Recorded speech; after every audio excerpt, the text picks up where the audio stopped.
भगवान कृष्ण का जीवन मनोरंजक कहानियों से भरा हुआ है। उनके पूरे जीवन की तरह उनका जन्म भी एक मनोरंजक कहानी है। तो आओ बच्चों, आपको सुनाते हैं श्री कृष्ण के जन्म से जुड़ी कहानी। ये बात द्वापर युग की है, जब धरती पर अधर्म का बोझ बढ़ता जा रहा था। राक्षसों ने धरती पर हाहाकार मचा रखा था। इस बात से बहुत परेशान होकर धरती माँ गाय का रूप धारण करके देवताओं के पास गई और उनसे कहा, हे देवतागण, मेरी रक्षा करें। इस राक्षसों का आतंक मुझ पर बढ़ता जा रहा है, इन्हें खत्म करें। धरती माँ की इस बात का देवताओं के पास कोई समाधान नहीं था। इस पर उन्होंने ब्रह्मा जी के पास जाने का निर्णय लिया और धरती माँ के साथ सभी देवता ब्रह्मा जी के पास गए। वहां पहुंचकर उन्होंने ब्रह्मा जी से विनती की, प्रभु, मेरे ऊपर से दैत्यों का ये भार कम करें। मैं बहुत परेशान हो गई हूँ। ब्रह्मा जी ने उनकी तरह देखा और कहा, इसका उपचार सिर्फ भगवान विष्णु कर सकते हैं। देवी, आप उन्हीं के पास जाइए।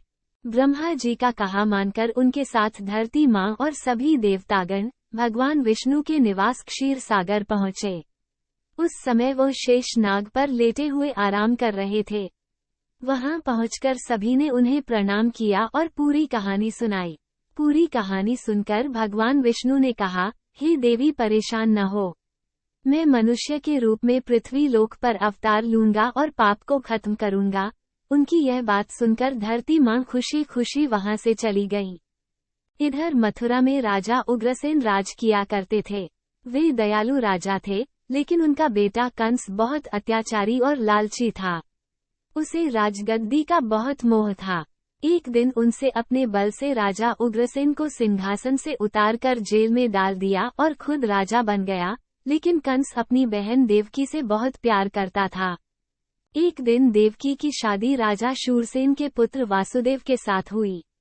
शादी के बाद जब कंस देवकी को विदा करने लगा, तभी आकाशवाणी हुई कि देवकी की 8वीं संतान उसका वध करेगी। इतना सुनते ही कंस के पैरों तले से जमीन खिसक गई और उसने देवकी और वासुदेव को जेल में डाल दिया। इसके बाद वो सोचने लगा कि देवकी की 8 संतानों में से कौन से नंबर का पुत्र मेरा वध करेगा। इस असमंजस के कारण उसने देवकी की सभी संतानों को मारने का निर्णय लिया। एक एक करके उसने देवकी की 6 संतानों को एक चट्टान पर पटक कर मार डाला। भगवान विष्णु की योजना के अनुसार शेषनाग देवकी की 7वीं संतान के रूप में जन्म लेने वाले थे। जब देवकी 7वीं संतान से गर्भवती थी, तो देवताओं और भगवान ने तरकीब से उनका गर्भपात करवा दिया। साथ ही उस संतान को वासुदेव की पहली पत्नी रोहिणी के गर्भ में पहुंचा दिया गया था। बाद में इस संतान को श्री कृष्ण के बड़े भाई बलराम के रूप में जाना गया।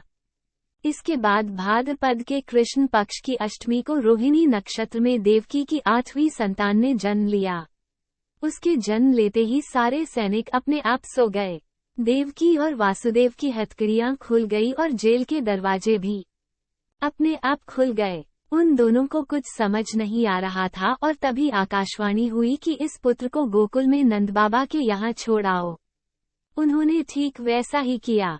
उन्होंने टोकरी में श्री कृष्ण को लेटाया और यमुना नदी के पार गोकुल में छोड़कर आ गए और वहां पालने में सोई बेटी को अपने साथ जेल में ले आए। वासुदेव के वापस आने के बाद सब कुछ पहले जैसा हो गया। हथकड़ियां और जेल के दरवाजे वापस लग गए और पहरेदार होश में आ गए। होश में आते ही सैनिकों ने देवकी की 8वीं संतान की खबर जाकर कंस को दे दी। कंस दौड़ता हुआ जेल आया और देवकी की गोद से उसकी संतान को छीन लिया। इसके बाद जैसे ही कंस ने उसे मारने के लिए हाथ उठाया, वो उसके हाथ से छूटकर हवा में उड़ गई और बोली, दुष्ट कंस, मैं योगमाया हूँ। तुझे मारने के लिए भगवान ने गोकुल में अवतार ले लिया है। अब तेरा अंत निश्चित है। इसके बाद श्री कृष्ण को मारने के लिए कंस ने कई राक्षसों को गोकुल भेजा, लेकिन कोई उनका बाल भी बांका नहीं कर पाया। अंत में उन्होंने कंस का संहार किया और मथुरा को उसके आंतक से आजादी दिलाई।